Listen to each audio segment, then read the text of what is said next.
Good morning, Mike the MC, bringing another self-care video.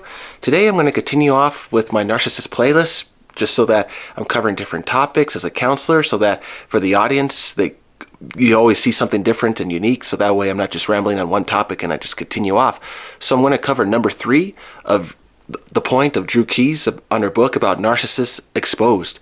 And this is going to cover the traits of narcissists, and I'm going to share my thoughts on each one.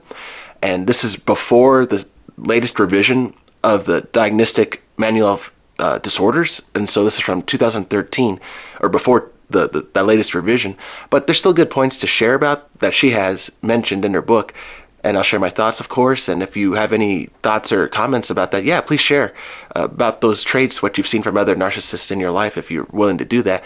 And I think this would be a great topic for all of us to review, so let's get this started.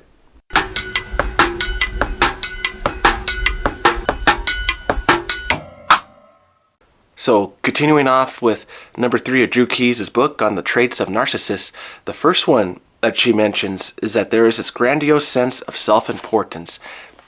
How many of us have ran into that boss, coworker, employee even, who really felt that the whole world had to cater to them and that they were the greatest thing on earth that just came into the office?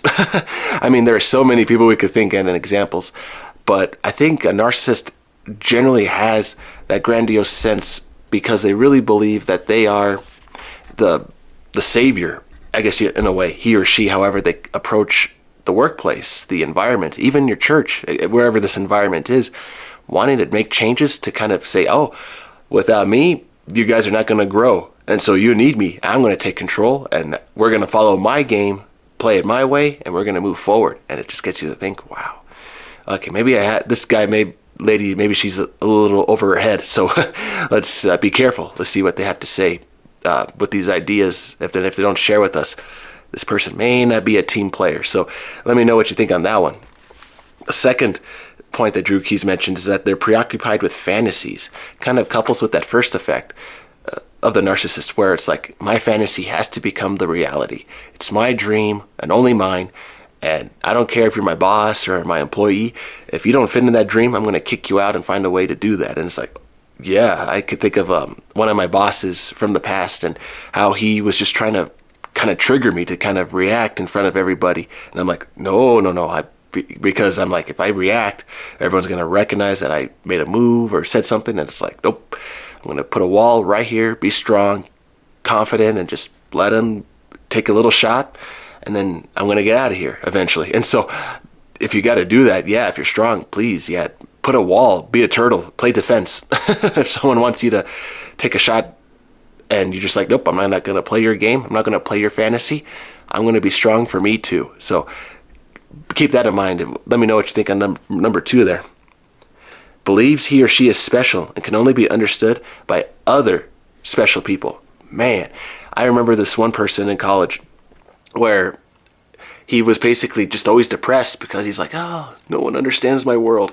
No one understands my unique ideas, and I am the greatest thing ever. And so I'm so depressed because this world is just going nowhere. And I'm like, okay, you may have great ideas, and yeah, we all want to make this world a better place. I mean, if we have the aspiration for that, of course, but we don't have to just think, okay, I am just so unique. I'm so gifted that if without me doing anything, this whole world's going to go down. It's like, just keep that in mind, that if you see someone like that and they're acting kind of mopey or a little depressed like that, and they're thinking, oh, you need to serve me because I am the greatest thing. Like, no.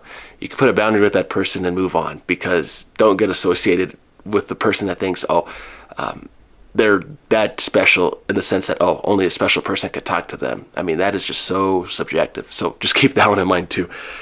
Requires excessive admiration. Yep, and like I've shared with you before, coming from an engineering background, engineers love praise for their projects. And yeah, I admit, feels good. But there were several individuals where if they weren't getting that appraise, oh my gosh, they would let the department have it. Criticism across the emails, the board, people, and it's like, oh my gosh, they will, things roll downhill. I'll tell you it like that. Comments roll downhill, and it's like, uh-oh, if I didn't make my boss look great, they're going to come after me, come after you. So keep that in mind. Protect yourself if that you're in a situation like that at work. A strong sense of entitlement, kind of coupling with all the parts traits back there too. They have to be the last say, and if they're not putting their opinion on the project, then really it's like, oh, hold the project. You can't approve that without my entitled opinion. And it's like, uh-oh. And yeah, I agree that you want the competent person to overlook and make sure that the projects are safe, and I could see that's fair. But if everything's ready to go and they're like, nope, you're gonna have to wait several weeks before I get back to the office to get that approved. And so hold off on that project and wait for the production to get started. It's like, oh my gosh, we lost so much time because we had to wait for you to come out of your vacation. Keep that in mind. A narcissist may have you wait on just when they come back. It's like, be careful on that one. Taking advantage of others to achieve their own ends. Wow. I've seen so many narcissists in different avenues throughout my life in that regard. Putting you down, terrible jokes, even in high school. And it's like, they want to look great in front of others to put you down and make you look like you're the fool, the stupid person. And then it's like, oh my gosh. These comments, it's like, what do you know? I mean, honestly, what do I know? And it's like, you think, okay, look, I'm just trying to post a video here, my thoughts and opinions, but am I really putting people down in the sense that I'm going to call somebody out and say, oh, avoid that person and yada, yada, yada. This is just to share with you that to keep yourself safe if they don't have that empathy for you or anybody, which is actually the next point, the lack of empathy. Because if a person doesn't have the empathy for you, they're going to have you burn out. So that way you do all the work for them, and they look great in front of the whole team, getting the award and saying, oh, it was all my work. No credit to my employees or the team because it was all me, because of a lack of empathy. So keep in mind, if you're not on a team that lacks or doesn't have the empathy for you or for others, that may be a toxic environment, and you may have to relocate to another department or another job location, whatever you have to do to help yourself.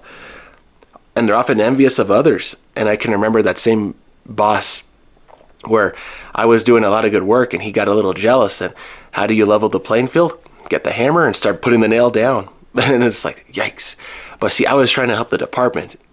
And that's where it hurts being a hard worker. So because if you're that loyal, it's like, ooh, I know as a narcissist who I can cut because he's the hard worker. And once I let him go, no one will care because it's everyone thinks he's okay and he's strong.